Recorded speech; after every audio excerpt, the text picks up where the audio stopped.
Hello, everybody, and welcome once again to the Unlearned Podcast. I'm your host, Ruth Abigail, aka RA, and this is the podcast that is helping you gain the courage to change your mind so that you can experience more freedom. And I am so glad to have back in the building my brother, my sister, Patrick and Shamika Harrington. How you doing? Yeah. Better than good, alive and thriving. Come on, alive and thriving. That's what I like to hear. Yeah. For those of you that are newer to the podcast, this is not the first time they have been on the podcast. We've done a couple of pretty awesome conversations. These are truly two. These are my big brother and big sister. They mean so much to me. They have so much wisdom. Have lived a lot of life, and they have a lot to give. One of the ways they give back is through their coaching. They do marriage coaching. So for those of y'all that are interested in, thriving and leveling up your relationship, you need to look up who we need to look up. His wife, her husband. I was getting there. Just give me a minute. Okay. I was getting there. I got you. His wife, her husband. They're on Instagram, they're on YouTube. And your information is on there, is that right? Yeah, so it's kind of off a little bit, but on Instagram it's his wife, her husband 97. And on YouTube, it's his wife, her husband, and his wife is one word and her husband is one word. And Facebook as well, same way. 1997. That's when y'all got married. Yes. So yes, dang, they got married in the 90s. Some of y'all weren't even born in the 90s. Weren't even born Look at in that. the 90s. Dang. And we got crazy. a website. It's www.hiswifeherhusband.net. And there you go. Okay, so they've been married for a long time, and also, you know what? They have 5 children, and you know why that's important, because we're talking about parenting. This particular series, if you're jumping in for the first time, is Unlearning Parenting. It's weird. I became a parent about a little over 2 years ago with a bonus son who lives with us full time, and I have been learning. Right. Right. You know what I'm saying? Right. So some of this is going to be for me. So, and some of this is going to be for people, and some of it's going to be for both of us. But I've actually had a lot of people reach out to me. It's weird, about this, like, hey, can you talk about parenting? And it's not something that I had thought about, and particularly adult parenting, which is, where you guys are in your season of life. Parenting adult children. Correct. Which is a weird term, by the way. I just realized that. But that's interesting. So we wanted to talk about it because then we got like different generations raising folk that are, and it's this weird, like, I don't even know how to describe it. Everything in the world is changing really fast to the point to where I think it makes the generations feel further apart than they actually are, because our lives are so different. Like we're even I grew up in a digital age, but but not calling what they call a digital native, but raising a 10-year-old, he's a digital native. But it's not like I'm 65, right? I mean, I'm in my 30s and I get it. I know how to use it, but my mindset is very different. And things happen so quickly, even in 10 years, the world that he knows is very different. So imagine those of us that are older, how much change we've had to figure out and go through and raise children in these rapidly changing eras. Yeah. So let me just start there. Like, so your oldest is how old? 30. So that she was, all right. So 30, man.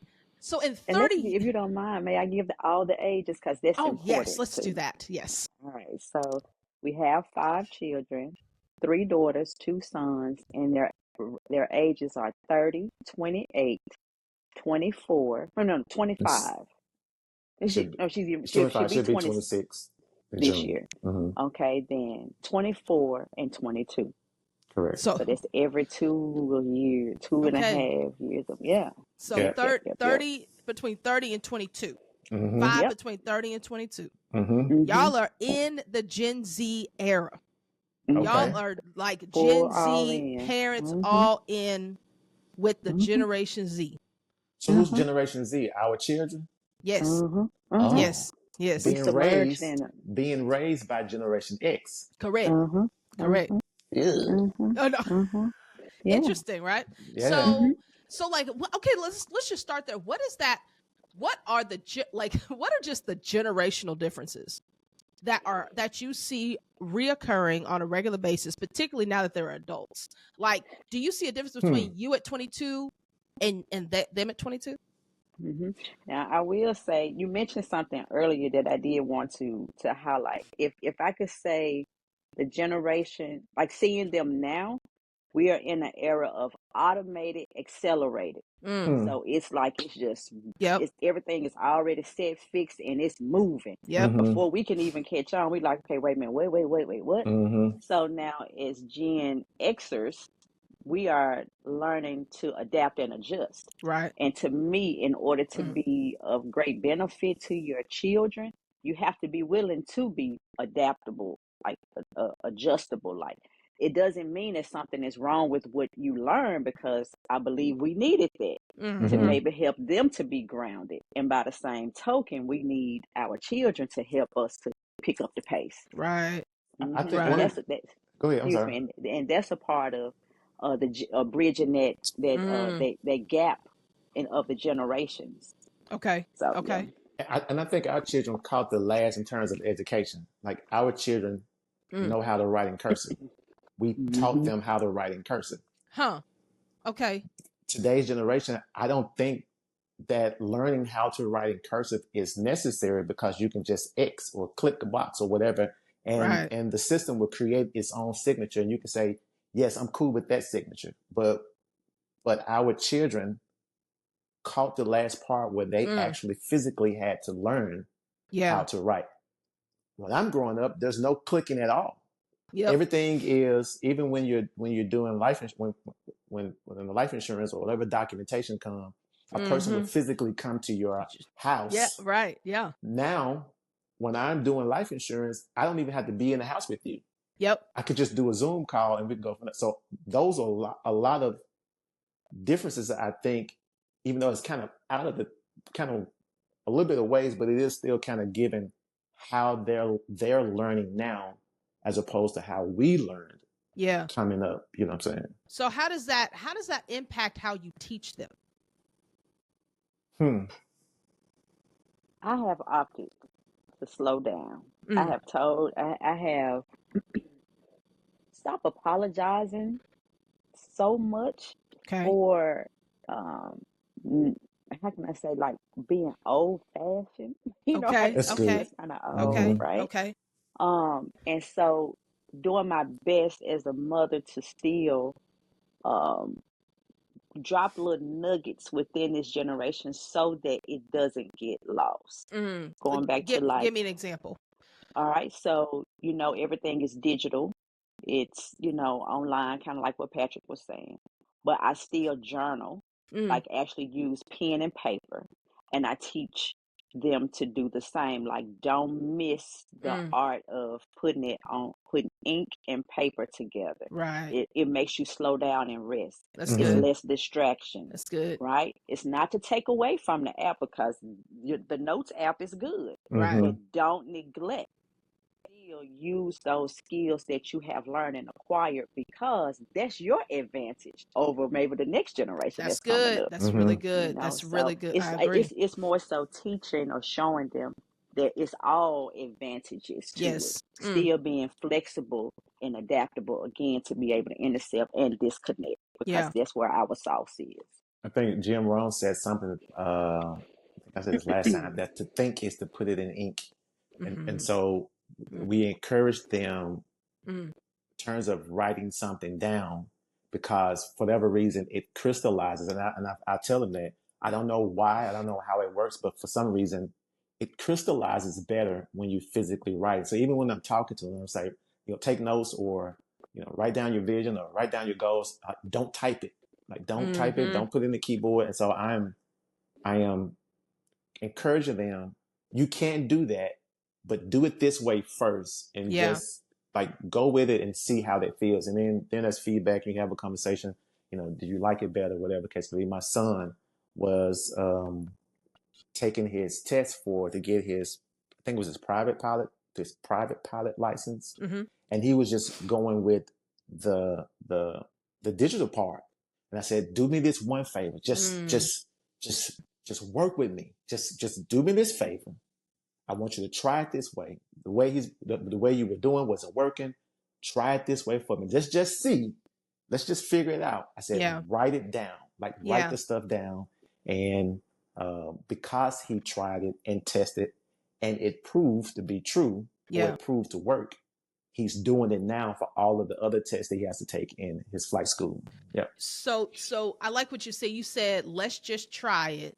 Mm-hmm. It wasn't a demand or a command, right? You didn't say it in that way. And I think, one of the transitions, I say this on the child side of things, not the parent. I haven't parented an adult child, but I've been one, and I've been an adult child underneath my parents' roof. Mm-hmm. And I remember there was one day I came inside, and God bless it, my mama's dynamic. Okay. Mm-hmm. And so when she's frustrated, you know it. Okay. Mm-hmm. And so I came into the house and something was out of place, and there's nothing that she hates more. Let's get into it. Come on. When something's out of place. Yes. I walk into the house, I'm coming from work, and she just goes in. And I'm like, yo, like, what? And I immediately felt like I was 12, right? Like I was like, but I said, hold on, you grown. And so I had to, and I said in a very respectful, I said, Mama, I'm about to go upstairs. I don't know what you're talking about, but when you get to a place where we can just have a conversation, I can help you. But I said, I can't do this. I can't do this right now. It came in a very commanding, demanding kind of way. And so I imagine for my mother, as it would be for a lot of parents, that making that transition from a command to a conversation has to be hard. Like, is it hard? And if so, what makes it hard? It's hard on the parent because we've been used to saying it one way.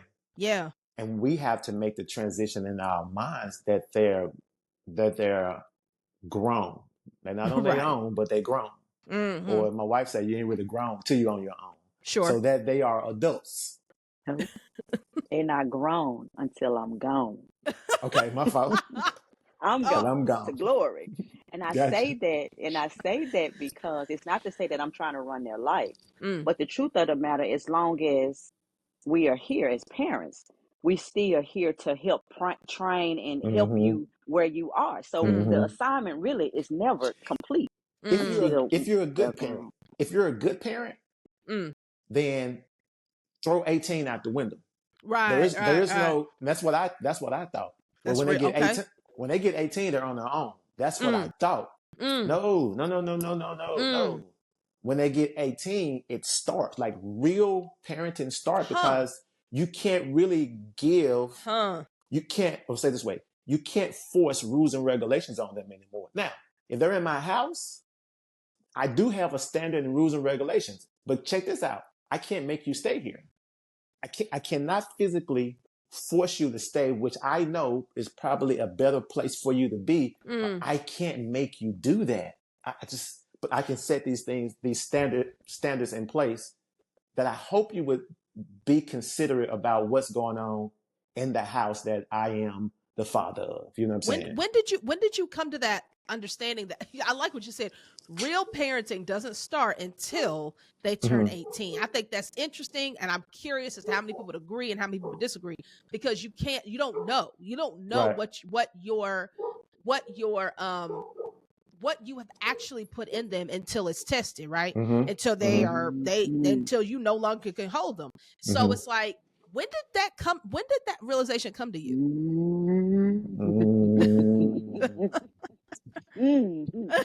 Let me lob it. I'm gonna give her a lob. I bet. Listen, because I'm gonna let it rip. My oldest decided that she wanted to go and live with a guy that I know was not for her. I knew. Praise God. On. Past tense. Come on. I knew wasn't for her. Okay. And it took me a minute because I'm going through, and part of me wanted to make her stay, but then I realized I can't. Although I know this joker is not right. It's not going to end Legally, well. I can't make her stay. If I make her stay, I'm going against the law now. And that would be kind of like kidnapping my own daughter to do what's right. And I can't do that. Yeah. That took me, that made me say, wait a minute, hold up. This is a new space for me. This is a new process, because what was happening, her choice and my convictions were colliding. And at that point, I had to respect her choice, but I had to get her to understand, I need you to respect my convictions. And she decided, well, hey, I like my choice better than your conviction. Wow. She literally, our child literally told us, because we were like, maybe we're bad parents, maybe we didn't do it right. We're going through our, like, where did we go wrong? She said, no, you guys are good parents. I just don't want what you're teaching. Woo. You don't want to do it. Pause. Because that right there, I think you helping somebody. I really do. Yeah. Because somebody has heard that and don't know what to do with that. Right. What do you do when your child rejects what you've taught them? Yeah. Some lesson you can take from there. I respect it. That's it. You keep going. You can keep going. I respect it. Like now, face to face, you know what? I respect it. That's nice. Hey, and then I can do but respect that. I appreciate you telling me. Now, later on that night, when it's just Shamika and I'm crying. I'm bawling. Wow. I'm praying. I don't know what was to do. God, I need help in this area. What did I go wrong? So forth. And I'm beating myself up. But at the same time, I had to her or to the child, I had to just say, I respect it. Behind the closed doors, when me and my wife in the bedroom, I'm bawling, crying, because I know what she's about to face with this decision. Oh, go ahead, Shamika. I thought you would say something. Well, that was the same thing I was getting ready to say. You have to you learn to respect their choices, and that is a part of that young adult parenting. It's actually where you now have to begin to flesh out what you have actually taught before them.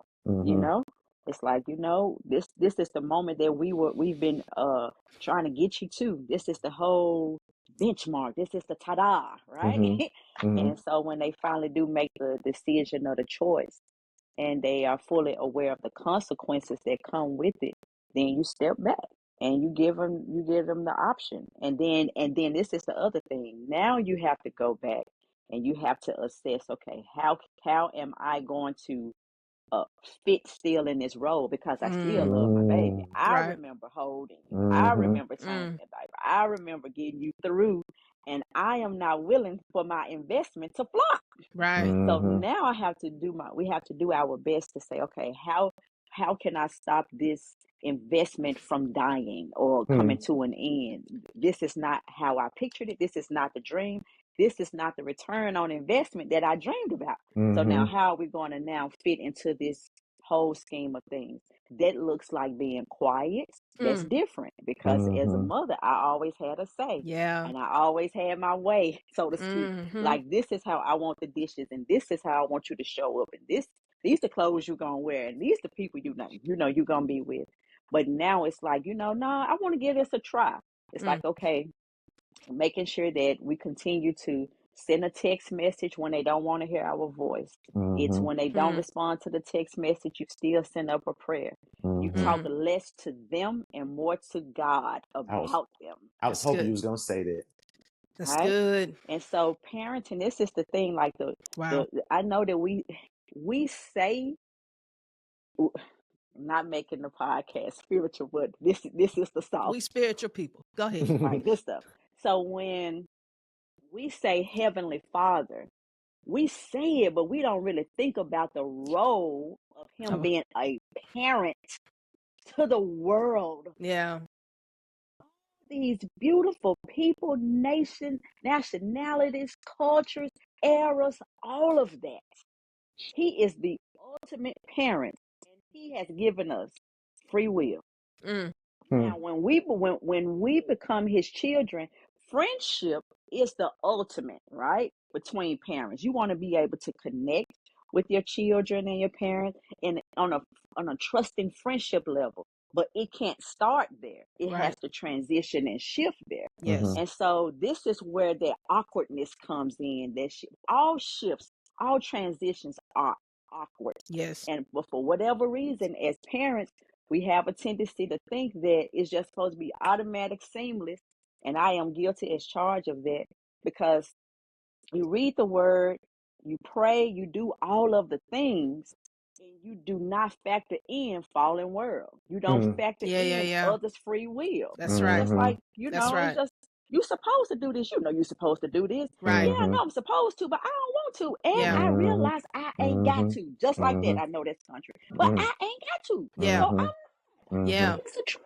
And so we begin to pray. You do your part as far as, okay, now your words have to be very limited. And you looking for your shot every time to still throw in a train, throw a lie, try to throw in some wisdom, try to instruct with kindness. Don't be so rough. You want to be able, it's like now we have to earn their ear so that they can learn versus making them sit down to learn. No, you have to earn that ear for them to hear you out. And you do that by being a trustworthy parent, by making sure that you treat them with respect, because it's not just for adults. Like, you have to learn to respect them even while they're children, so that when that time comes, guess what? I respect you. I never yelled at you, or I never treated you other than who I always saw you being, and that is a future woman or a man. And I didn't talk to you any less, One of the things that Shamika and I had problems with, because we were trying to figure out if we were bad parents or not. Because the conclusion was, for me, is that we had to be bad parents, or else our children, and she wasn't the only one, they all have done something, or else there wouldn't have not been any rebellion. But then we had to, and then one night, Shamika was just bawling her eyes out and just crying about where she went wrong. And I said, well, what makes you think you went wrong? So I said, let's go to, because she mentioned God. Let's go to God, who is the ultimate parent. In the beginning, he had his children in the best possible position that they could ever be in. The text says that Eve was deceived. Okay. But the problem is Adam. The text then says, but Adam wasn't. Okay. Which means if he wasn't deceived, here you have this loving father who was there, who provided, who gave everything that he needed. If he wasn't deceived, that means he made a deliberate or presumptuous sin. He deliberately disobeyed God. I said, Shamika, you're not a better parent than God. Right. And yet his child still went, you're not a better provider for God than God.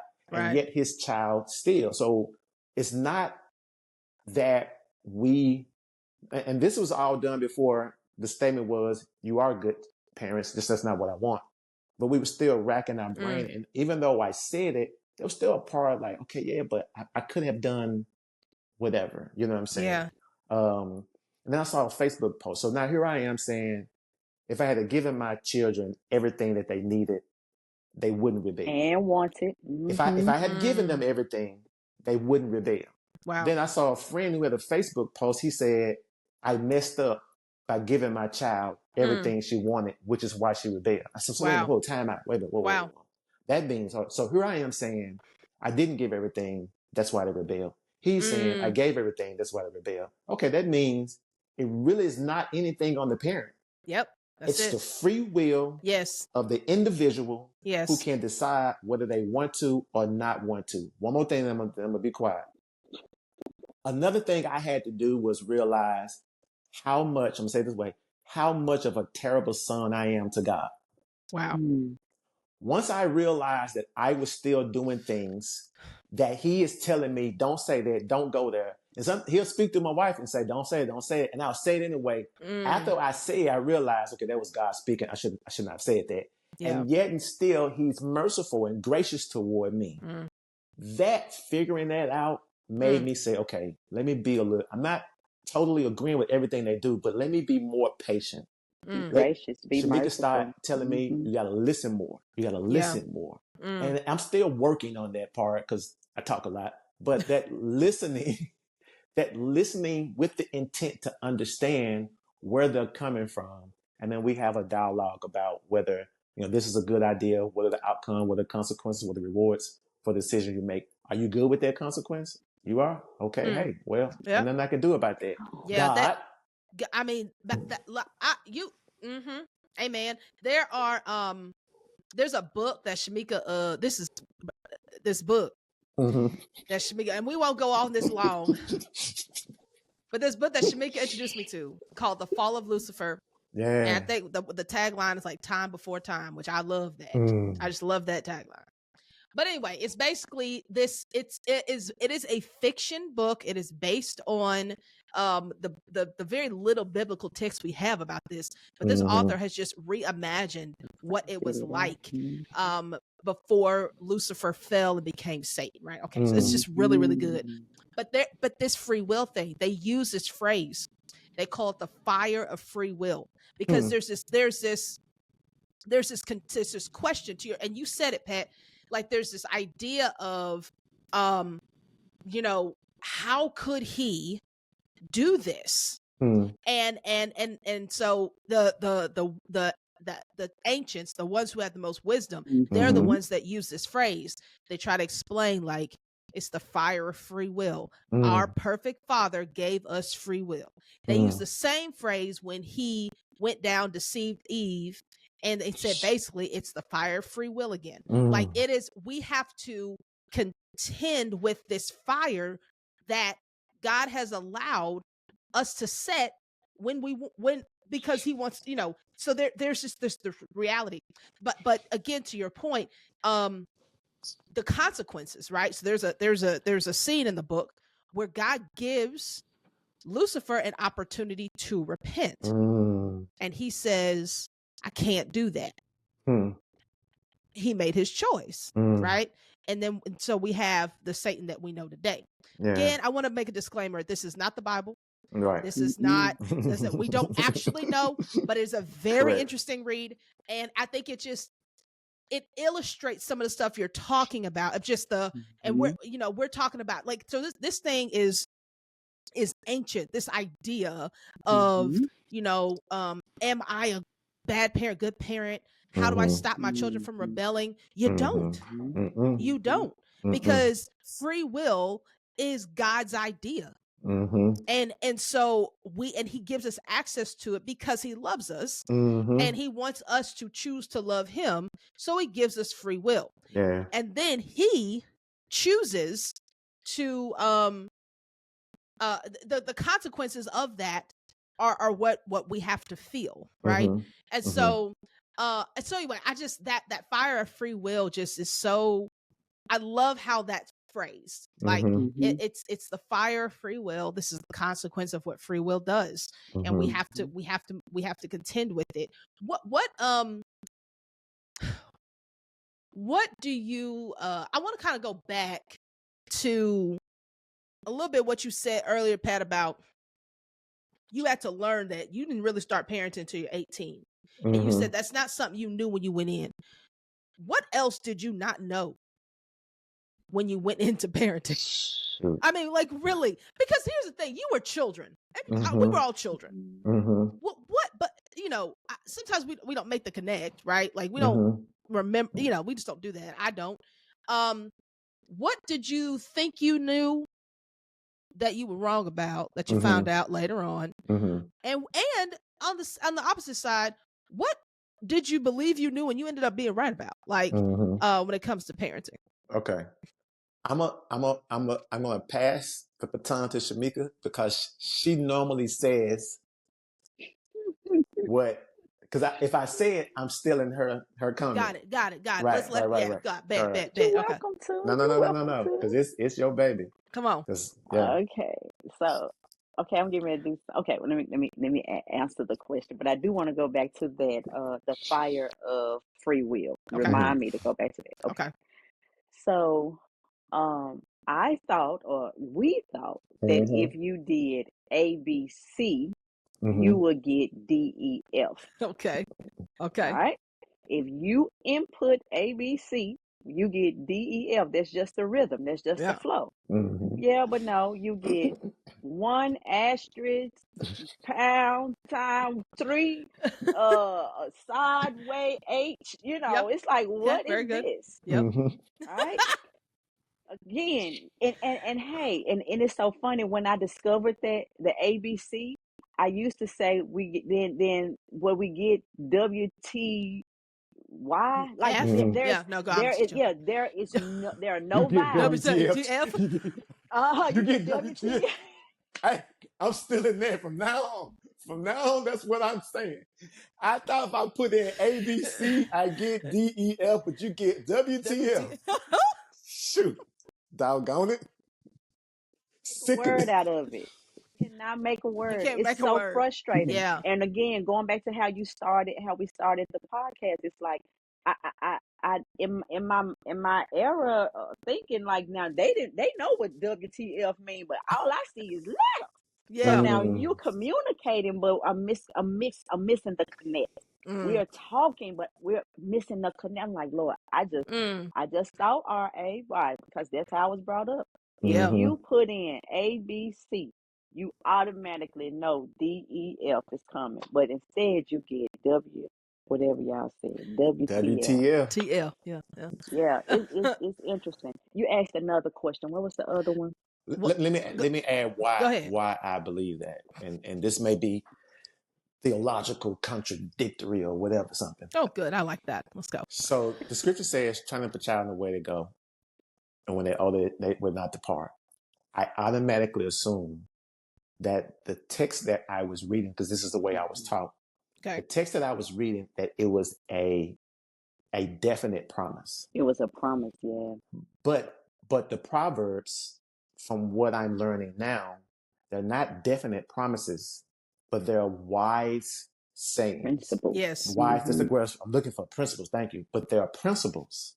Yes. That the likelihood, if you teach this way, you're more likely to come out with this equation or this answer. All right? Absolutely.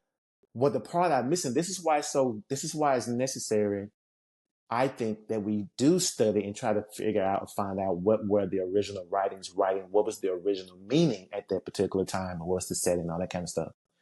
Because what I'm learning now that if you train up a child in the way that they're going, it's meaning how do they lean? What direction are they actually going? Yeah. Okay. What's their bent? What's their thought? Like, where are they bending or leaning toward? Okay, now let's put some parameters around that and teach them in the way, because they're already leaning toward music. Okay, let's teach them how to use the music in godliness. Because if I try to force it any other way, they're gonna automatically human nature will I think make them reject it. So one of my sons was working on being an artist, a rapper. And I said, okay, son, I'm not saying you have to be a gospel rapper. I'm not saying you have to have Jesus and everything. But Paul said, to those that without the law, I become without the law, yet not without the law of Christ. So I want you to use that as a guideline or a fence, or what's the thing when you're bowling? A guardrail, boundaries for how you do your music. And there may be some things that you may say that, hey, it's not really in the Bible, but it's how you feel. It's your feelings about how you feel about this world, about whatever the case may be, about relationships. Go ahead and have at it, but make sure you stay within the guidelines of the law of Christ. Yeah. And so that was what I'm now learning, or what I really got from that particular verse, that's what this means. So I had to relearn contextually what the text really means. I had to relearn that this is not a promise. This is not etched in stone that this is what this is going to happen. But if you follow these principles, you're likely to succeed than you are to fail. Go ahead, Shamika. I'm sorry. I was going to say, and there would be one of those disappointing places You know, when you have been taught, train them up in the way that they should go. So you teach them godly ways. They go back to their ABC. And then it's like, whoa, transition period, because we're not talking about the in between, the meantime, and the in between, and the in between is meantime, right? And it's like, man, I thought that if we taught them scriptures and we taught them how to pray and we put them in a Christian school and we put them in a Christian environment, like this not supposed to be the kick out. But then we hadn't been, we really don't. I don't think that it's communicated enough about the free will of the soul. That is truly life, you know. And you mentioned something earlier too about you know, rebellion. Now this is the thing: a lovingly trained parent can spot out when something is about to go rogue. They're just sensitive. You can just tell. And so, no, you don't, how can I say, you know, you can't stop it, but this is where interception or interceding kicks in. So I do my part to plead and to cry and to communicate with you from a different perspective, a different angle, to say, hey, this is headed towards death. This is headed towards destruction. This is not going to, you're not getting ready to get the outcome you think that you are about to get, because we know over time, and we have learned that rebellion always lies. Always end up with the short end of the stick. You know? Our child we were speaking about earlier, when we were going through that phase with that particular child, God will always give us glimpse of us training her in the way that she should go. There will always be a glimpse that she's not gone. And that and we will have to use that and to hold on to that and to trust him that, okay, that maybe we are the prodigal child's father. And we know what we taught. And the prodigal child's father said the same thing. Dad, as of today, you are dead to me. Give me my inheritance. That's pretty much what he said. Yeah. And yet the father kept looking forward to him coming back. Yeah. Because of what he knew he put inside of him. And so for us, the children are the same way. Yeah, right now it looks rogue. And I hope I'm here. And we had to settle in our ism. We had to settle in our heart. We might not see it. Yeah. There's a chance, even in the Hall of Fame or the Hall of Faith, toward the end, nobody reached that part. There were people that they weren't going to see the change that happened in the loved one's life. They prayed and believed for. We had to settle in our heart. We might not see the change. We hope we do. Dad, this is our petition. I don't know, but it was great to even see that God. Thank you, God. Hold on. I thought I was gonna make it, to see the change and the turnaround and the child's heart, to see the child come back and now making this change, and things are elevated and working out, and things are getting better. You know what I'm saying? They're not there yet, but we get to see this particular thing, and we had to wait. We had to wait. Say endure. We had to endure. Yeah. Because it was looking like we're not gonna see it. Wow. Yeah. We're not gonna get a chance, but for us, our testimony is it did. You know what I'm saying? So what do you say to parents who, in the prime kind of the rearing of children, of the teaching, they didn't really have it together, and they can look back and say, I didn't do my job as well as I should have in training them up, and now they see it, but their children are gone.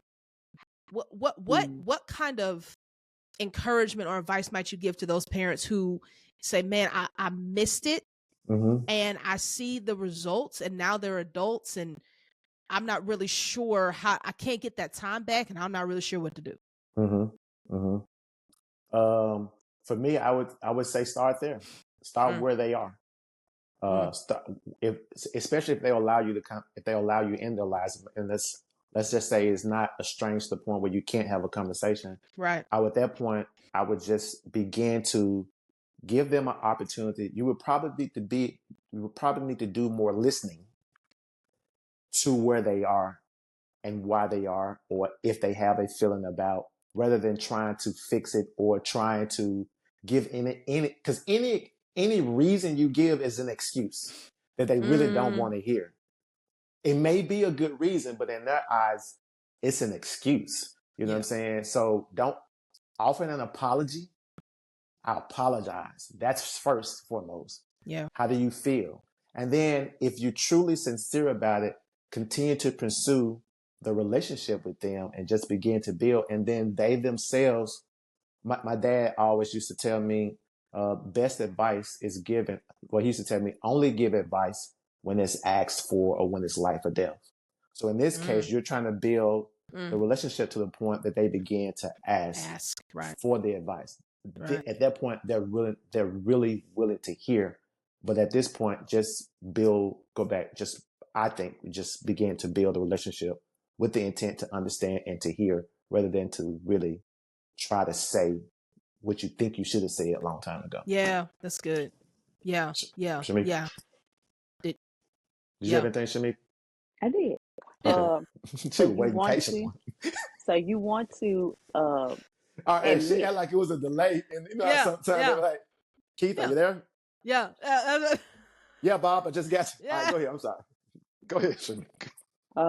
You want to admitting or acknowledging where you went wrong is the beginning of their healing.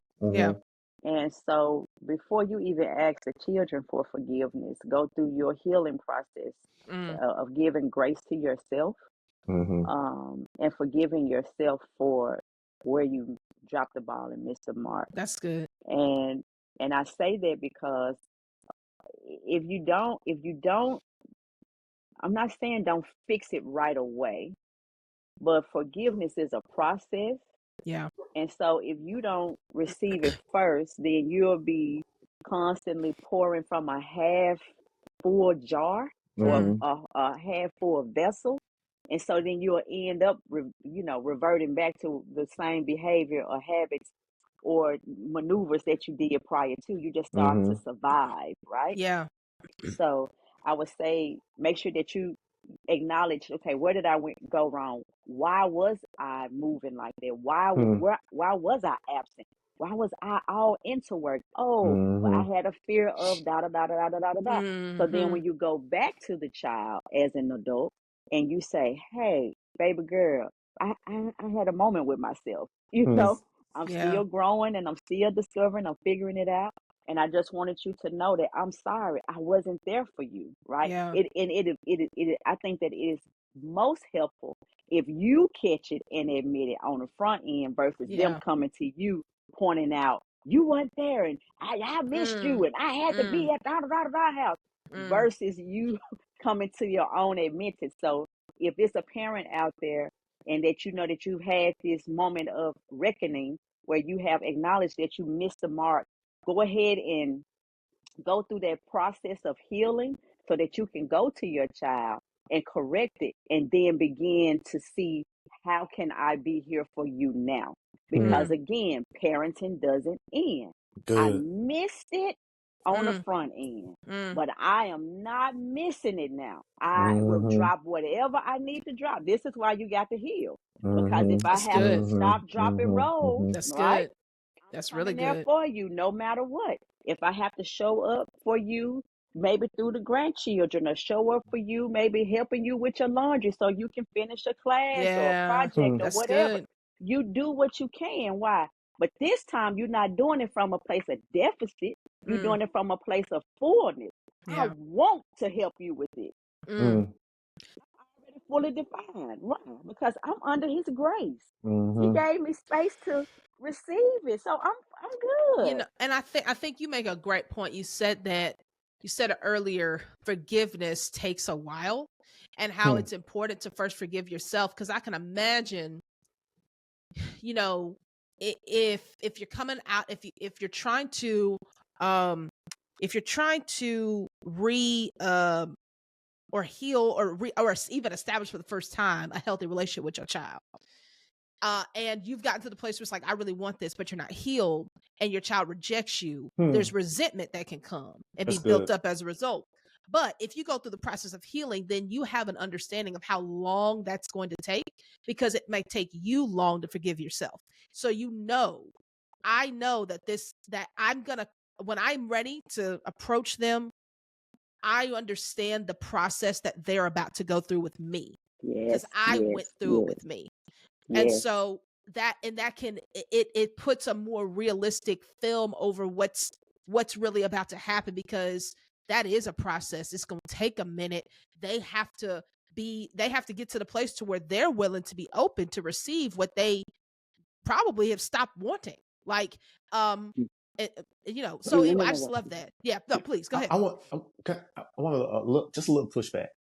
Yeah, because the way I hear it, it sounds as if I can't pursue the child until I'm ready. But what if the child is ready? Then do you say, well, no, I can't, we can't start this right now?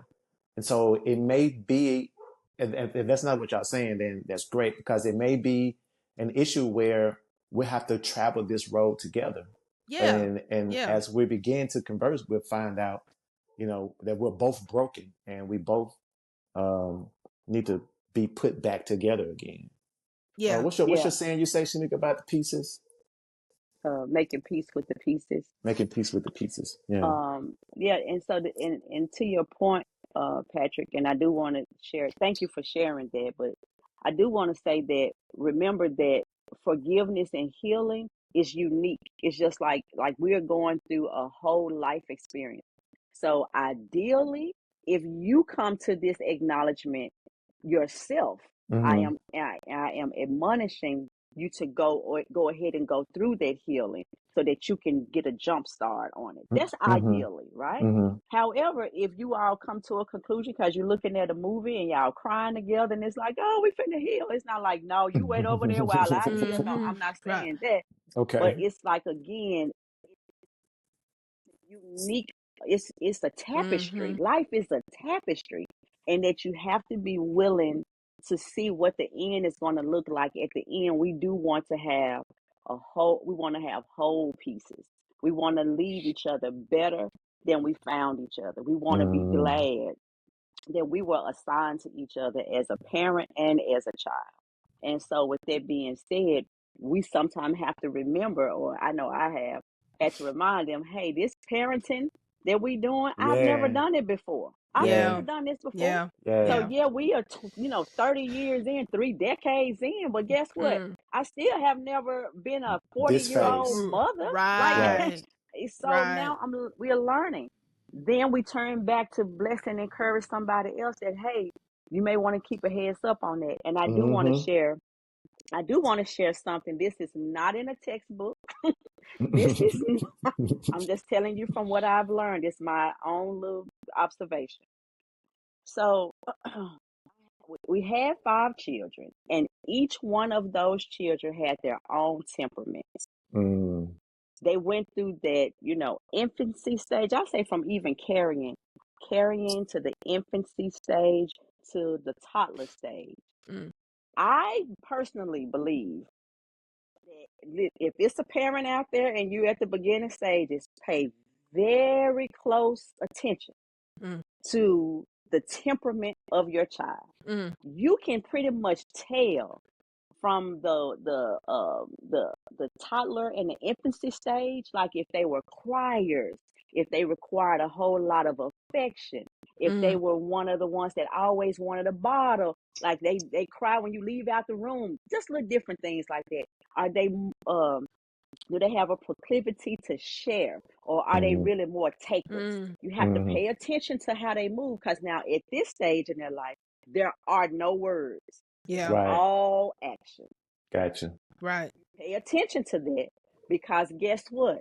When the terrible 2, terrible 3 phase wane off, guess what? It's going to show back up in the adolescent stage. Right. Same thing. It's just different now. Interesting. Now you got words, and you got friends, and you got peer pressure. But now, if you remember how they moved as children, right? You'll kind of see that same thing as a teenager. And it's like, no, you'll know how to circumvent it, right? Yeah. Because I paid attention to you were like, we had one child and she would just, this was her way of expressing anger, or she would just kind of move. Then we had one that she just soothed herself. She would just suck her thumb. When she was mad, she was just like, okay, I'm just gonna pay attention and calm down. And what about the son? What about the son who couldn't? Like, he was just oh yeah, he was anxious. Like he was like just constantly anticipating the next move. Right. And we would have to say, hey, slow down. I'm here to tell you, those children, they still have those same temperaments. And so now it's like, okay, you to tell the child that wants to do what they want to do, no, dangerous. The moment you tell them no, they're going to show you, oh, yes, I can. Oh, so now what do you do now? Now what I have learned, because again, on the front end, I didn't know, but then there was that phase that we had to learn. So now it's like, no, instead of telling them no, how about you say, hey, have you stopped and considered maybe this right here? Or what outcome are you looking for? Will that really give you that? Now we're making them think. Now that was the other thing. I'm sorry to keep if I need to stop. Okay, but if I could emphasize too, like, make sure as a parent that you teach your children how to think through all the way to the end. If you teach them how to think, then guess what? Whatever it is that they feel like they have to experience, and they exhausted all measures, they went down every corridor, every lane in their mind before they take the journey. If they choose it, it's like, oh, okay, so you really knew what you were choosing. What's your reason why for choosing that? Okay, what is the plan B, C? What is your escape? Like, talk to them, dialogue, let them express, and then say, and you okay with those choices if that's what happened? Okay, now, how did I fit in this? Am I in your story? Like, ask. Yeah. And so then by the same token, I'll even say, even when it comes to our Heavenly Father, He already had redemption set to the side. He already had the sacrifice and the way made. And as parents, as excellent parents, you do your best to try to make it where it'll always be favorable for your children. You never want to make it where they constantly have to have hardships to learn. That's the other thing we had to unlearn. That's hogwash. You don't have to go through hardships to figure it out. Yeah. You don't have to go through experiences every time. Sometimes if you're a great storyteller, if you're a great communicator, you can get it over to the children that, hey, I love you, I trust you, I'm telling you this because I don't want you to experience that pain. Life has already got a lot of stuff that you got to contend with. Don't pick that up. Don't like if I say don't touch that hot eye. Just like any loving parent not gonna let their children just chill. Don't do it. Yeah. No, I think that's good. Pat, I have a question. Would you say that you have two boys? Y'all have two boys, two young men. Would you say, going back to the temperament, as a man, do you have the same temperament as both of your boys, and do they have the same temperament as each other? They each have something from me. They do. Okay, fair. Got it. That's fair. So the thing that is unfamiliar about their temperaments to you, and let me say it like this. Let me give an example. You might have a father who this is the case is of my father, and he said this publicly, so I think it's okay that I say it. His stepfather and his natural father were both great with their hands. They were handy. They were excellent. They were craftsmen. They loved being outside, doing all that. He loved to read the dictionary. That was his way of entertainment. That's him. He's a reader. He's a learner. He can't do nothing with his hands. He don't like changing light bulbs. He'll do it, but he don't like it. Right. So that kind of difference, raising a son, I'd say specific that it's different from you. Is that something that you've experienced on any level? And if so, how do you help fathers how can you help fathers to, accept certain differences and then like not try to mold them into who they are, but really love them for who they are, who their son is. I'm specifically father and son. And I think it's a very interesting relationship. And it's like, especially when it's like, yo, where'd you get that from? Like, that ain't me. Like, I don't know where you got that from. And sometimes it can be difficult to handle, to understand, to deal with, or whatever. If that's the case, I don't know. Maybe it isn't. So yes and no. I think one of the things you would want to do. So my clients, because I want to know where I tell you where I got it from. I have clients now. Most of my clients are adopted parents. And one of the statements that they say is connect before you correct. And so while as a Gen X, that's not good. How my parents was raised. It was not, no, you don't connect nothing. I'm connect this belt to your butt if you don't get up. That was right. That was how it that's was. That's right. For real. So that's for real. So I would say before you do correct, I would encourage dad to really connect with his son. So you won't have to take him outside and dust him off right quick because every son gets to a point where he feel like he can take his dad. But if there's a connection that's there, you probably can miss that little part. The connection part also allows for communication as they're growing up, that you'll begin to be okay with their behavior that's different from yours, not in a bad way, but they just do things different. My son is a little bit more, I'm saying nonchalant, but nonchalant. He doesn't worry as much. Yeah. He's more like, he chill. Hey, Dad, it's don't work yourself out. Take it seriously easy. Chill. Yeah. You know what I'm saying? What you doing? So that I'm like, no, we got, and they're like, hey, Dad, it's okay. You know what I'm saying? We're cool. Right. The other thing is, so my dad was in the house, but this is gonna sound bad. So my dad was in the house, but we didn't have a relationship. So, but he's in the relationship. I mean, he's in the house, but we're not talking to have a conversation. So I'm saying I'm going to have this relationship with my son. We're going to talk all the time. But I miscommunicated because for me, talking all the time meant when I say something, that's part of what you have to do it. Not knowing that they're learning something different, or they're still getting what I'm learning. They're just not learning it the way I learned it. Check this out. This is why you make me. This was just make. Hold on, because this just make me mad. Nor are they learning it from me.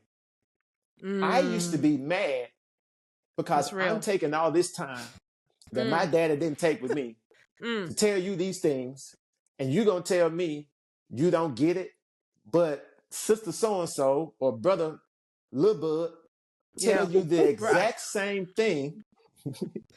And y'all, now it clicks. Right. And I used to be mad, like, wait a minute, I'm investing all this time. I'm trying to do all this. And why you not? Blah, blah, blah. Then I got to a point like, whoa. Took me back. Hey, at least they're getting it. Yeah, at least they're getting it. It doesn't matter how they're getting it in turn, because they're getting it the right way. Right. At least they're getting it. So yeah. My son, and I'm not sure where he got it. I think they both got it from their granddad. Yeah. Because my dad is mellow and humble. And he doesn't yell a lot and doesn't get extra. He's not extra like me. Right. Unless you provoke him. Yeah. And so my sons, and sometimes they get mad at me, especially when I'm driving. I realize I have road rage a little bit. And my older son would be like, Dad, just let them over. I'm like, no, but they shouldn't wait to the end. They're going to wait till the last minute to try to get over. And they saw the arrow sign. And that's me. My son was like, Dad, just didn't take all that. Don't do that.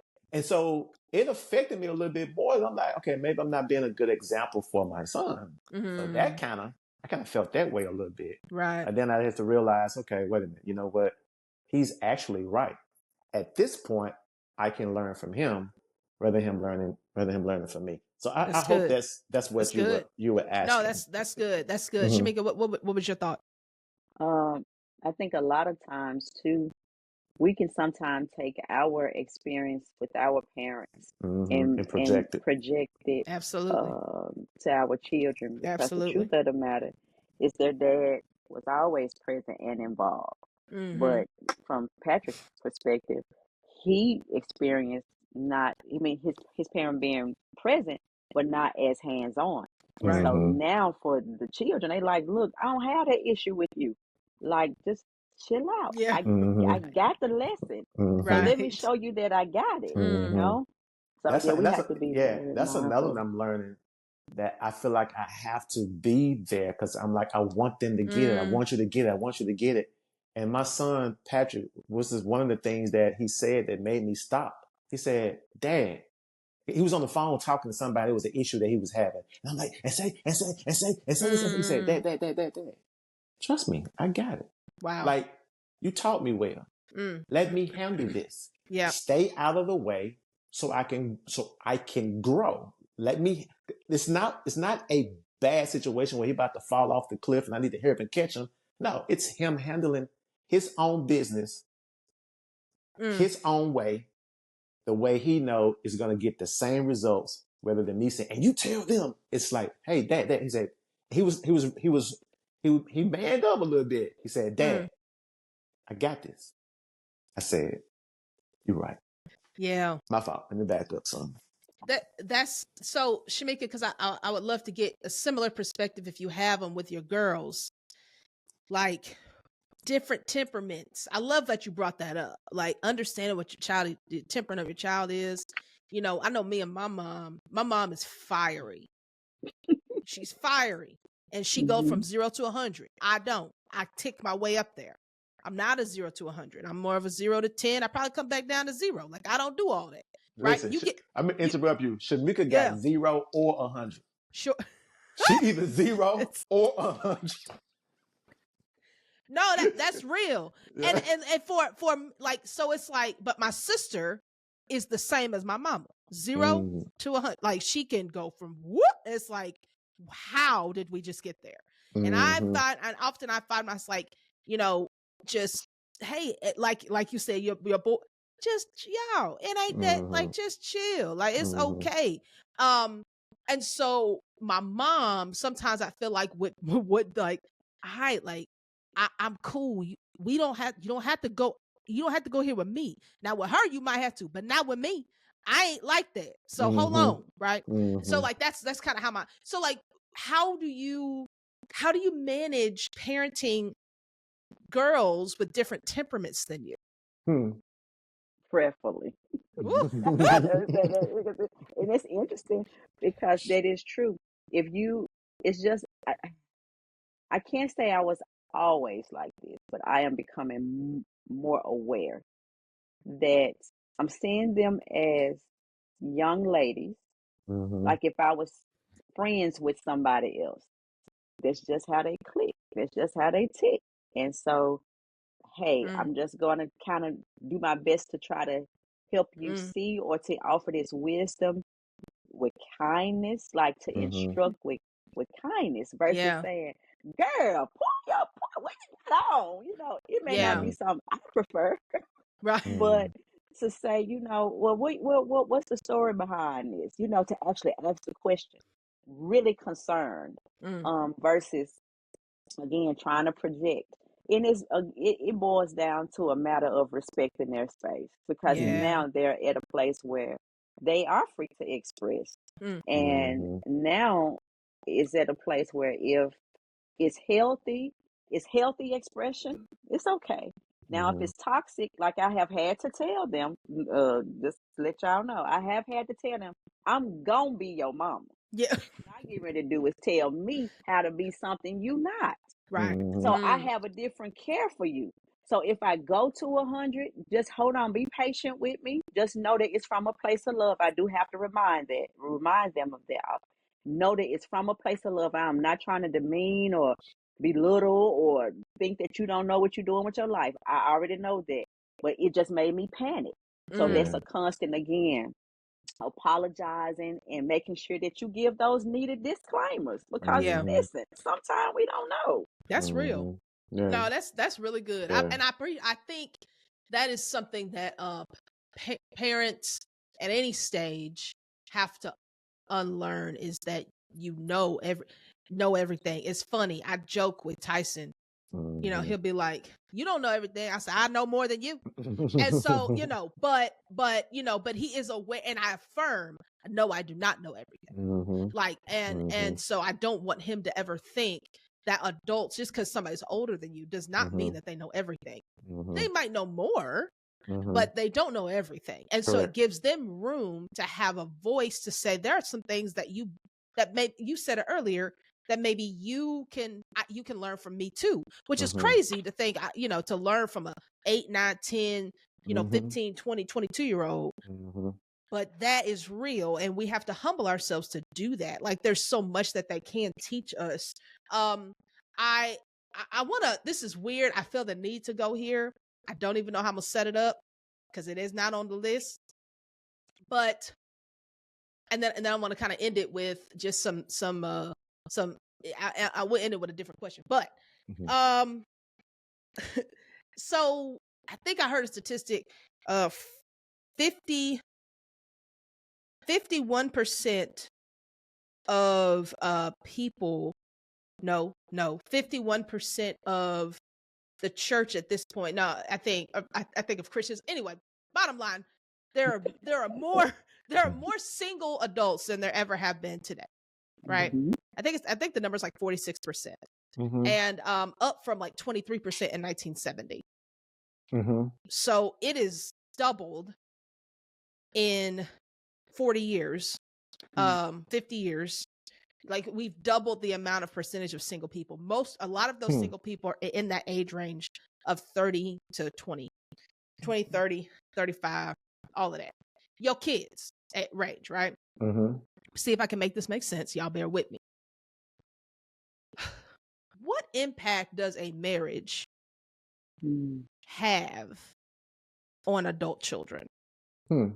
And how do you parent through your children being in relationships? It is so good. Patrick, you have anything? I'll let you go first. I think marriage plays a very significant role in shaping our children, those young adults. And I say that because, let me get this disclaimer too. The marriage being toxic, because we need to talk about that. Come on. Or being healthy. Toxic, like, yeah, no, I'm good. I am not signing up for that. I don't have to. Why? Because we do live in a single based society. So I don't have to put up with it. I can do it by myself. But then by the same token, if it's healthy, you see the power of partnership. You see how healthy, like, you can get through life and get so much more accomplished when you have a healthy spouse in the house. All right. What was your next? Oh, and navigating through the relationships. Yeah. I believe that if they see it healthy, right, then they are longing for that. They are anticipating.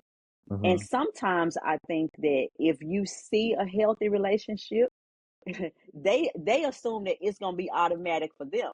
We have had to remind our children, hey, we had to put in work and hours, days. We had to go through experiences. Yeah, we have a Tempur-Pedic mattress now, but we started out on an eggshell crate on the floor because we didn't know those things. Right.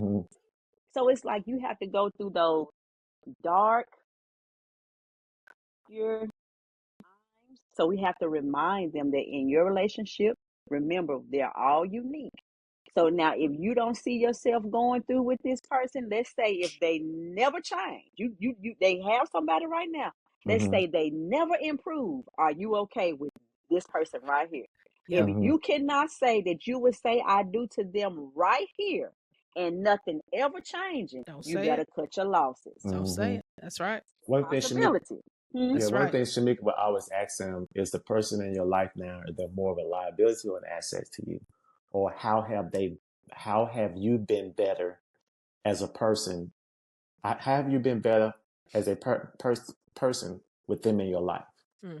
And we just sit there and we kind of listen to them going forward from there. And those questions came as a result of me messing up on the first two, telling them, no, that's not the one. That's not the one. That's not the one. That's Wait good. a minute. That's good now. What are your thought-provoking questions? Hey, the same place they found you or you found them, are they still at their place? For instance, you found him, he stopped you at the bus stop because he riding the bus too. There it is. And y'all still riding the bus. Yeah. You know, years later, like, no, you shouldn't be in the same place. My point is that it should be some improvement. They should be better. You should be better as a result. And when their face pop up on their phone, are you smiling or are you cussing? Right. Oh, See, I can't answer those questions. That's real. Those are things you have to keep monitoring and checking your heart, because at the end of the day, it's things going on that you have never told mom and daddy. And then the other thing that I have told them is that I'm watching from afar. I see how you light up or you don't. Yeah. I see the glow or I can see the scour. Like, I can see it. So now this is the other thing. Learning that everything that I see, I don't have to say. I don't have to say everything that I see. That's so good. Yeah. I can look and be like, that ain't gonna be long. Then, girl, you know that ain't gonna be long. Like, why would you say that? You know, what was your reason? Like, this is hush. And so you just begin to again ask those thought-provoking questions, or you go back to that, like I was saying earlier, you journal and you pray and say, you know what, Lord, I already see this is not healthy, and I don't want them to go through that. Then the Lord may tell you this is the way for them to know about who they are, because this is the who thing. He is. We are discovering who God is, but He also wants us to discover who He created us to be. And I think that, now this is a sidebar, but I do think that that is one of the things that we have to unlearn as believers, that yes, God do want us to come to know Him, but He also wants us to come to know the gift of who He created us to be. And that is not a slight to Him in any shape, form, or fashion. I agree. So there's a double standard, because at least the men in my life, it's easier for us to watch our sons go through heartaches. Like, man, hey man, my son got his heart broke. Oh, for real? Oh, yeah, he grown up now. It's what, you know what I'm saying? My daughter, oh man, we got a problem, bro. Yeah. Going after them. Especially, again, it's me projecting because of who I used to be. Especially, I don't want her to meet who I used to be. Because I know how I was before I got myself right. And if I see a guy that I know he's resembling how I used to be, I got a problem. But as a young adult, I can't do it. I can't. So I need the barbershop talk. So I can say, man, this little YN, man, he right there.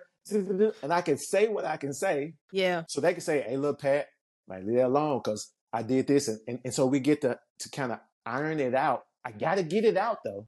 Yeah. Because if I don't get it out, and sometimes my wife just don't understand, because she's like, well, dude, you just got to pray. No, baby, I'm not praying about this right now. I don't feel like praying right now. Like, this is some, we need to get, I need to put him in position where he can act up so we can move some furniture. You know what I'm saying? So that's how, so when it got, so again, but it's a double standard. Well, that's my baby girl. You know what I'm saying? And man, I don't know what you own. You look like you own what I used to be on, and I know who I am, and I don't want nobody to do my daughter like that. You know what I'm saying? My son, he'll figure it out, man. You know what I'm saying? Hey, you know what that's I'm saying? so crazy. It's funny. It is crazy. Listen, it's now, funny. I'm not saying everybody's like that. I'm just saying maybe it's the circle that I've been around. Most folk are like that. That's how we. Guess what? Mothers are like that with their sons, because we can spot it. We can spot. We can spot them out. Yes, and like maybe it's because of where we from. You know, the different angle. No, I think that's true. It's funny, like, I like I said, this wasn't planned to talk about this, but there's just like, it's really interesting. I think a lot of younger people, I mean, loneliness and all these statistics, mental health, they're so off the charts. And so relationships, understanding how to pursue healthy relationships, how to sustain them, it's missing. Something's missing. And I don't, go ahead. Come on, talk.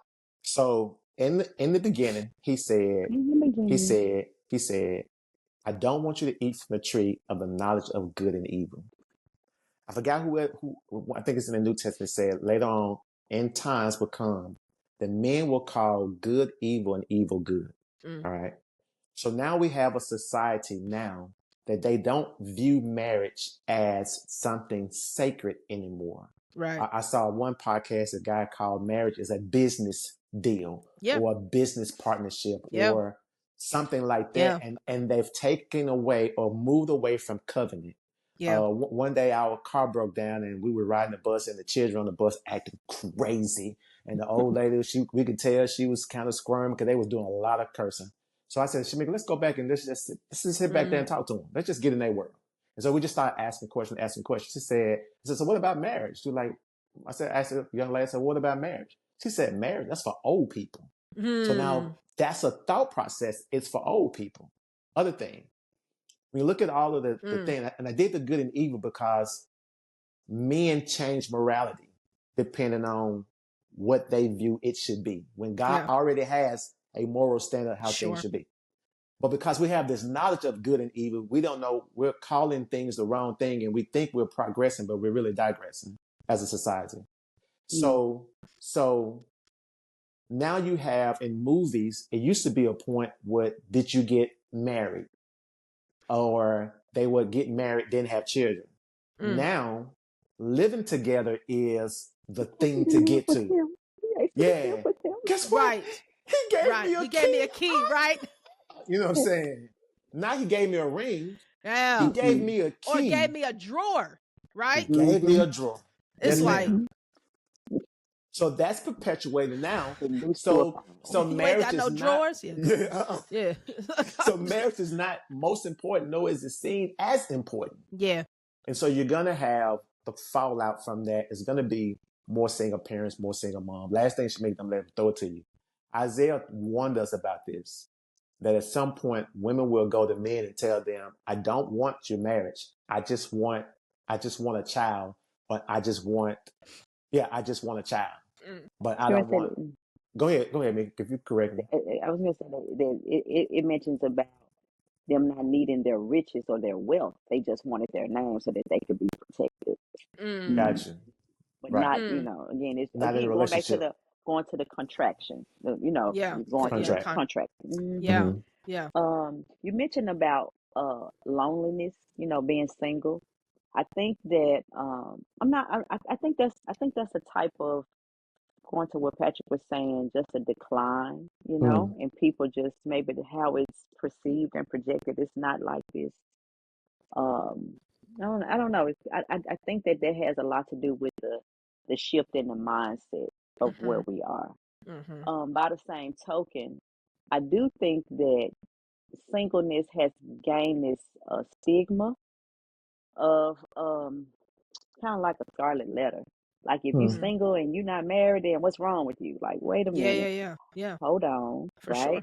sure. Because at the end of the day, if you're not married, you still should have family. You still should have some points of connection where you can still thrive as an individual as you hopefully are pursuing to be in a marriage. Because what will happen is that you'll rush into a relationship, a permanent relationship, because you don't want to be single. Yeah. Wait a minute, who said singleness was bad if you are handling that assignment? Because again, it's an assignment. You're handling that assignment with grace and truth. It's like the reality is, this is where I am. How am I supposed to conduct myself? How am I supposed to move? How can I give you glory in this space? Yes. So and then this is the other thing. This all came to me today. I was reflecting. This is a sidebar, but anyway. Sometimes I know that the scriptures say it's not good for man to be alone.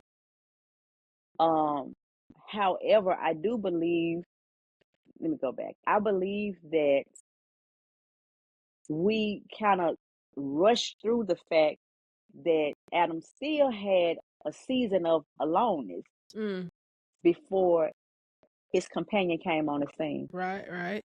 And so with that being said, I think that connecting it even to parenting, that it's going to be times and seasons where you have to be alone in this wilderness place.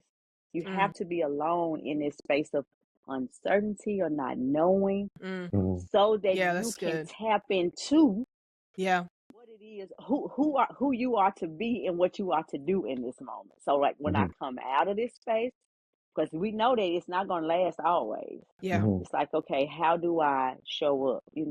So even though I think you were saying, even with the relationships, like as a parent, not rushing your children, like you need to get married, get out of my house. Like, whoa, wait a minute. Yes. The word that I picked up, I don't even know if this is a real word, all right, but I call it nestling. So they're not always empty nesting. I like that.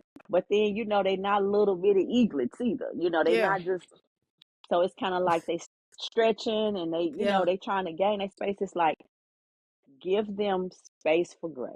Let them figure out. Don't rush them to the next phase and don't wish them in old days. Like the truth of the matter is they're not little anymore. And they are headed to a destination. But meanwhile, as parents, we need to be thanking God that He's allowing us to have a front row seat in this dynamic, right? Because it could be that you couldn't be involved at all. They could have just snatched away.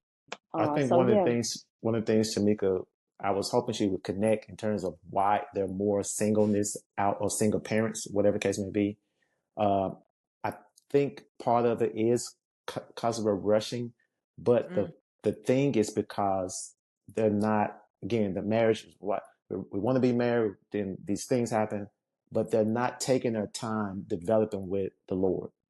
So if we bring back developing in my singleness, the relationship with God, it will give us more patience to wait for the right person. Absolutely. As opposed to rushing in. So why? Absolutely. Because I really believe that we're in a generation that know not God.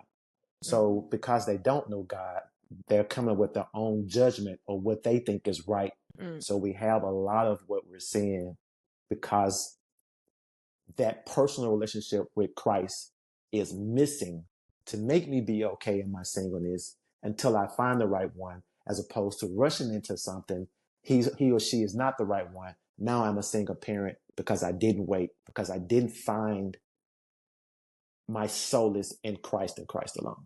Which is really, I find really difficult for younger people these days, is being alone and being patient and waiting and just being still. Like it's hard.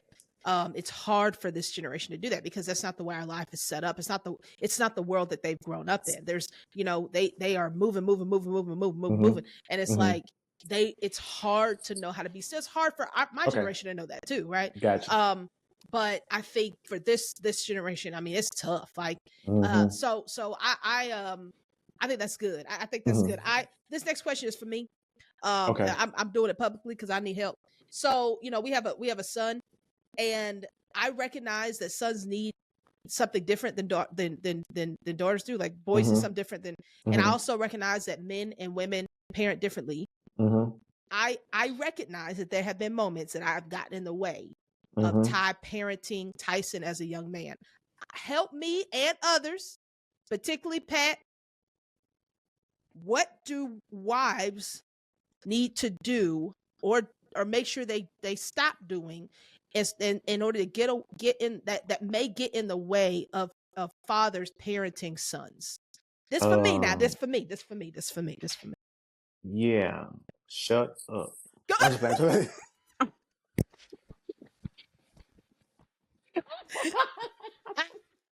Noted. Got it.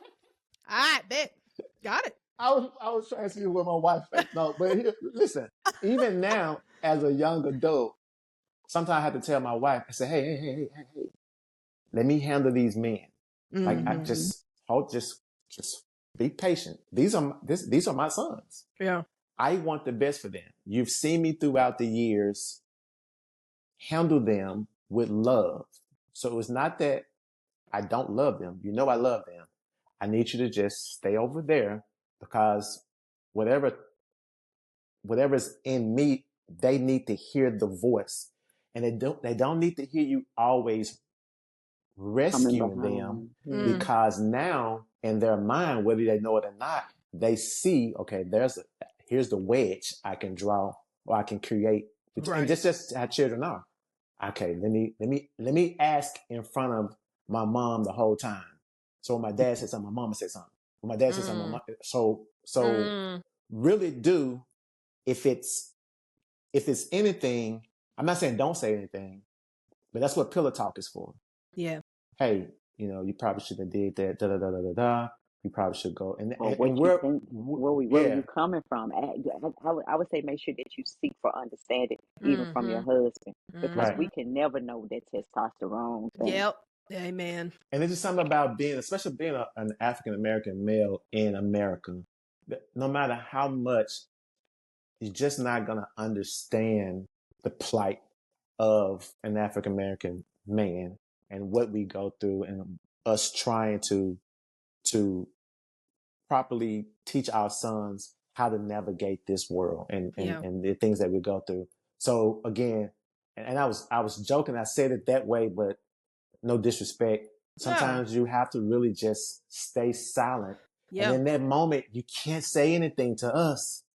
In that moment, you really got to be talking to God. Yeah.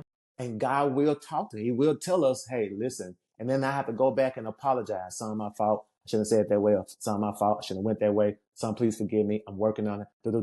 Whatever do is, that's what that is. You feel what I'm saying? Sure. So yeah. And if you know you've actually married a really good man, I guarantee you he'll figure it out. Yeah. But even so here's what happened. If I'm dealing with my son, this is so good.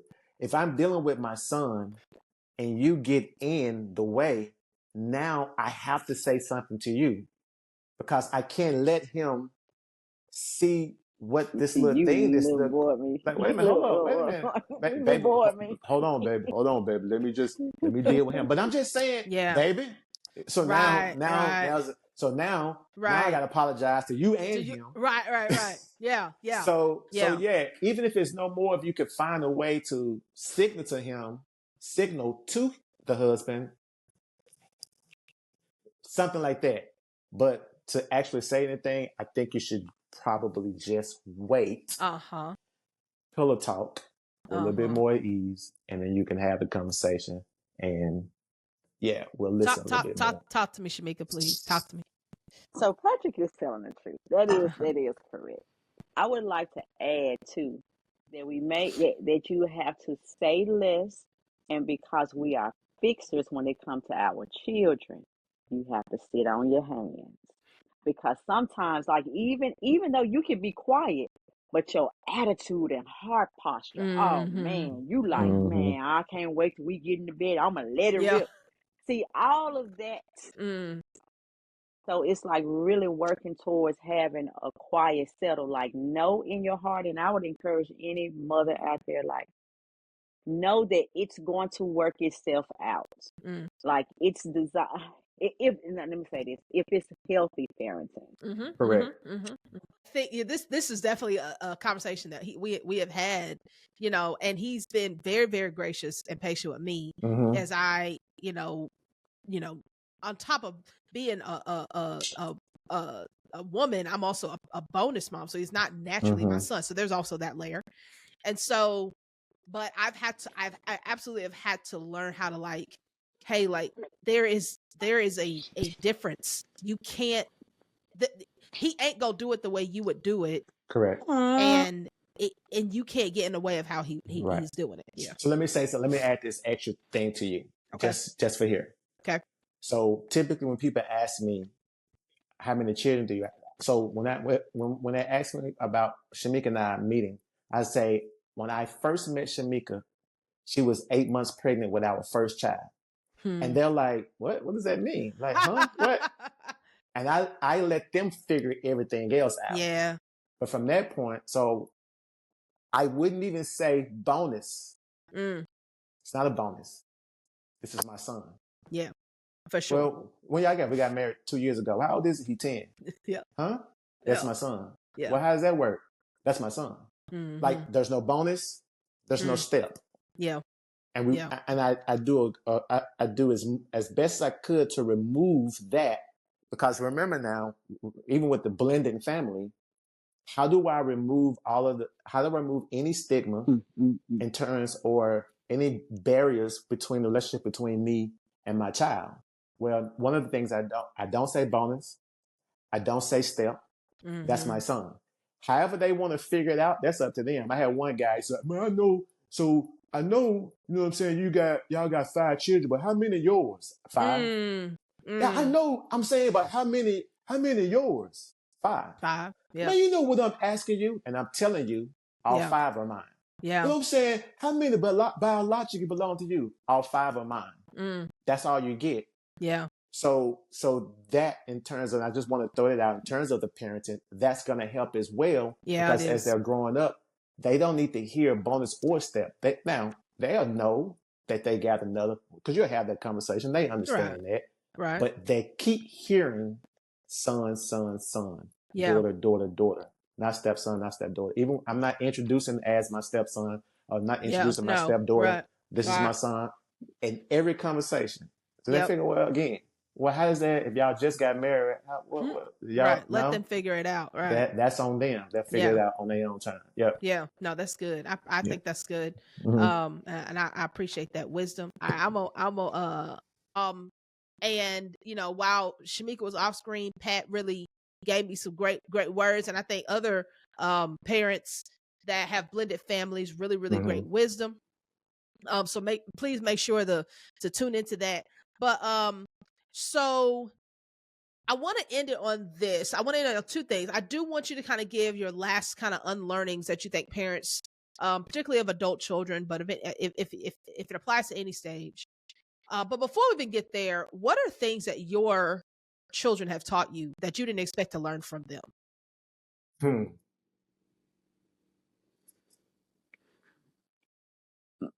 I would say that I've learned from them to like, but I don't know if this is just let me say it. They have taught me to trust the process. Okay. Yeah, that's good. And not necessarily only in parenting, but just in life, period. Like and now this is without them saying, "Hey, mom, you need to learn how to trust," right? But it's just been a developing. The other thing is that life is a creative experience. Like just enjoy the journey. Like be childlike always. Like it's not about being perfect. It's about being there, you know? And of course you want to mature and develop. Like you should see some things get better in your own life as a parent, you know? And then the other thing too would be, I may be getting ahead of myself, but it's so in any career or any job, you look for feedback, right? And so it's okay to ask the children, how can I be better? How can I better serve you, right? What is it that you need from me as a mother? Now, they probably just gonna say, I don't know. But it's like if you could give me a heads up of what you're thinking in your mind, like how could I better, help you on your journey of becoming a young lady or going to college or whatever it is that they may be going through. But my point is it's okay for you to go to them and ask them to give you a grade on being a parent. That's really good. Would you give me an A, B, C, D? So. And then take that feedback. That's good. Yeah, and that was something that I would say that we did do a lot. That we did do a lot was when we would ask them for their feedback, to reassure them that they were not going to get in trouble. Yeah. Of course, That's they good. couldn't cuss and all those type of things, but they could really let it rip and there would be no repercussions. Like I wasn't going to withhold a cookie or a brownie or a piece of cake, or, you know what I mean? Like they weren't going to get in trouble, no treats. You were still going to feed them. Right. Sure. And that, again, that opens up the door for them to be able to communicate. Right. So now that they are young adults, it's still some things that they hide. You know, they prefer not to say. Sure. But I do believe that the line of communication has been established that if it is something they have to talk to us about, that it's not an easy conversation, they will say, hey, I need you to just listen and hear me out. You may be upset, but don't wild out. Just hear me out. Yeah. And that has helped a lot. That's really good. Can you hear me? Yeah. So for me, a couple of things. Patience. Yeah. I've learned to just be patient with what God is doing, or I have accepted that I have to be patient with what God is doing, even though some things I wanted to see, I didn't see it immediately. But if I just was just patient with God and what He was working with, eventually I began to see glimpses of what God has shown me about the children, about what we've been teaching them. That eventually, if you just be patient and don't rush it, don't get in the way, they'll eventually get it. The other thing is, I don't run nothing. I don't run nothing. Yeah. Yep. With young adult, you don't run nothing. You know what I'm saying? Nothing that they're gonna make their decision. Now, even if you got them sitting down and they standing up and you push them in the chair, they may be physically sitting down, but they standing up in their heart. You know what I'm saying? So I don't run anything. So allow this is where patience part come in too. Whatever decisions that they make, and they've decided that they really want to make this decision, allow the process to work itself out, and they will learn. Yeah. They will learn. Now, I wish they were wise and learn from my mistakes, rather than being intelligent and learn from their own mistakes. But sometimes they choose that particular route, and I just have to trust God that that it'll work itself out. My son always tell me this, and this is something I'm learning now, is that there's a point in my life where it's okay to think about me first. You know, my son said, Dad, you did it. We're good. Take care of you first. For a while as a child, it's always going to be the child. Now that they're old enough, they're saying, we can do it. Take care of you first. And then we can, we'll see about ourselves. So that's something that I think they've taught me and told me. Yeah. Final thoughts. What other things, if there's anything else that you want to share with parents that at any stage that you've had to unlearn that you feel like is helpful? I'll leave this with I forgot the guy was watching another podcast and he made this statement. I'm not saying every parent will go through this, but there may be a possibility. There are 3 stages that most parents go through. The idolize stage. This is when they're brand new, up until they're about 10, and they idolize you. There's nothing you can do wrong. You're the superhero. Dad can do everything. They love everything. They love everything you do. They laugh at all your jokes. It's just they just love you. And so that first stage is the idolize stage. Then they become adolescents around 12 to about 25. I think this is what he said. So don't quote me on the actual ages, but about 12 to about 25, that's a demonized stage. Oh my. Nothing you say works. Nothing you say they like. They can't stand you. You get on their nerve. They wish they can get at their own house. They wish they can leave, and you make me sick, and I hate you. If you have one of those houses, whatever the case may be. But there's nothing you can do. The peers have more influence. TV, social media has more influence, and so you're trying to autocorrect some of the things that they're going, and they don't like it. You don't know me, Dad. You don't understand me, Mom, and that's your ways, and this is mine, and da da da da da. So that second stage, which is a extremely tough stage, and that's probably a longer stage, which is the demonized stage. So beginning, they idolize you. Second, they demonize you. And then third is the realize stage. They realize, man, mom and dad was right. Yeah. Typically, they happens around 30 because there's a certain maturity level that the brain gets to, that they grab it. Or they now have children of their own, and they realize, wait a minute, mom and dad was right. Mom, dad, I apologize. I shouldn't have did that. Mom and dad. Yeah. So if you're in that adolescent stage or that early young adult stage, which is the demonized part of the demonized stage, it's okay. Bear with it. Be patient. Don't panic. Don't panic. Yeah. Be more open to hear than to say, because at some point they'll realize how much you were for them and how much you care about them. Wow, that's good. That's good. I don't know if I can come behind that, but Patrick said it well, and don't it be okay with not being okay, right? Like, it's like, remember that you're parenting a whole human being that was assigned to you, right? And it's like, I don't know what to do. Like, I need help. It's okay to admit when you need help. Don't hide in shame and fear and thinking that you're the only one that this is happening to. Like, go ahead and admit and search for the help to be able to become a better parent. Right. And I would even say too, we say parent, but I would say that parenting is kind of along the line of coaching. Like, you're coaching somebody to a desired destination, right? Right. And prayerfully, as a parent, you have dedicated your children to the Lord, and you want to make sure that you pay attention to those, pay attention to who they are, so that you can help them get there, right? Yes, at least be on the road. So if they choose to get off, that's not on you.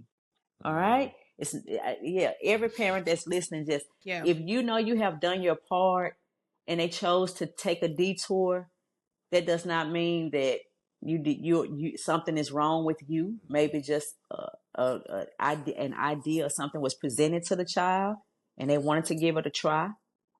If you are alive and able to kind of get a view of what's going on, just pray. Just again, their ears are probably deaf to even hearing what you have to say. So make sure that you have an outlet to be able to express their frustration and a place to ask for help so that you can get through. Yeah. Especially the demonized stage. Yeah. One thing that Shamika always say, that going through our demonized stage with our children, is that she learned how to pray. So what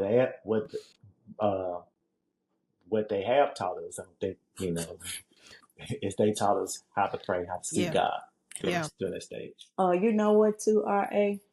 I think that we think that it's a textbook. Like, if we do everything, like, we have so many apps for everything. Yep. Yeah, for real. You can do the 1, 2, 3. It's like, throw that out your mind and just approach it from a creative canvas standpoint. Like, let's just see what this is going to become, right? Healthy again, healthy approaches.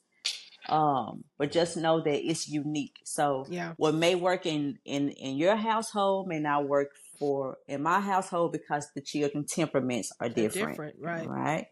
So just give space for grace and be okay with discovering. That's good. That's really good. Man, this is good. Thank y'all for sharing your wisdom, sharing your experience, your stories. Y'all are doing great. And I say this as an adult child, and I love to see the way you guys parent. Like, I think I get a chance to see it up close a lot, and it's like, you guys are do everything, and I'll say this: everything that they are saying, I've seen them do. Wow. I've seen them do. Like, they not just saying this, like, I have witnessed them do it. Wow. And so I just want to affirm your words publicly are not just words. You walk your talk. And that is That is beautiful. And I think God is honoring that. So I'm grateful to have a front row view to, I think my parents are awesome examples, but it's always good to see others, you know, from a different perspective and learn from others. And I learned from you guys. So thank you for that. Thank you. Man, all right. So Patrick and Shamika, everybody. I don't have an applause button, but if I did, I'd push it. Again, you can find them on YouTube, Instagram. On Instagram, his wife, her husband, 97. On YouTube, his wife, her husband.